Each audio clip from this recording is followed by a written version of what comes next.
Maisha ya Yesu madhabahuni sehemu ya kwanza. Hiki ni kichwa cha somo tutakachokuwa nacho katika juma hili la 8 ndani ya mwendelezo wa kujifunza lesoni ya Biblia Andikoni.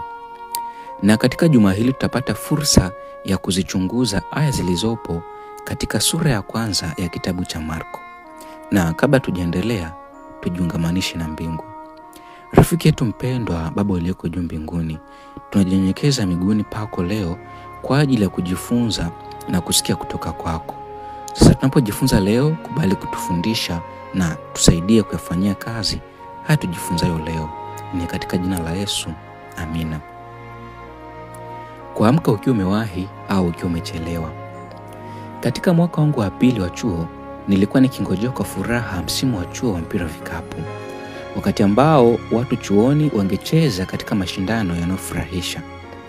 Kukiwa na wachezaji kutoka kote nchini, niliazimia kushindana vyema uwanjani.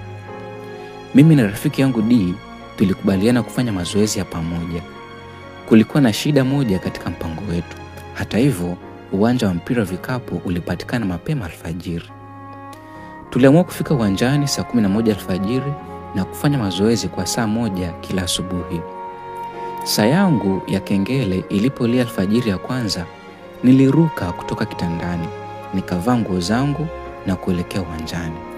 Tulirusha mpira nyuma mstari wa pointi 3, tukafanya mazoezi ya kurusha au kufunga kwa mkono mmoja karibu na kikapu na kurusha mpira kwa urefu wa futi 10 hadi 20 kutoka kwenye kikapu. Kwa majuma mawili tulidumisha utaratibu thabiti wa mazoezi, lakini baadaye jambo fulani likatokea. Niligundua kitufe cha kuhairisha muda wa kuamka kwenye saa yangu ya kengele. Siku moja ya kupumzika haitaumiza, sivyo? Siku chache baadaye, D pia akaona kitufe cha kuahirisha muda wa kuamka. Na kabla hatujalijua hilo, ndoto yetu ya kuamka vizuri ilififia kwenye madhabahu ya usingizi. Utafiti umegundua sababu zinazoshawishi kuamka mapema asubuhi.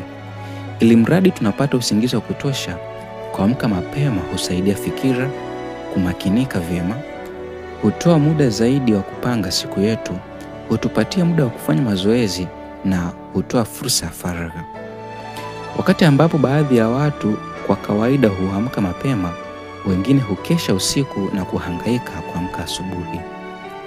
Biblia haisemi kwamba Yesu alikuwa ndege alfajiri au bundi wa usiku, lakini inaeleza kuwa aliamka asubuhi na mapema ili kukutana na Baba yake. Juma hili tutajifunza kutoka kwa Yesu, mdamkaji wa alfajiri. Mambo ya kufanya. Andika Marko sura ya kwanza fungu la 35 hadi 39 kutoka katika tafsiri utakayochagua. Kama unapungukiwa na muda, andika fungu la 35.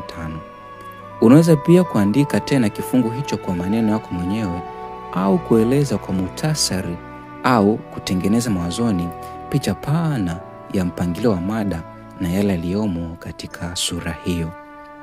Basi Mungu akubariki unapoendelea kujifunza.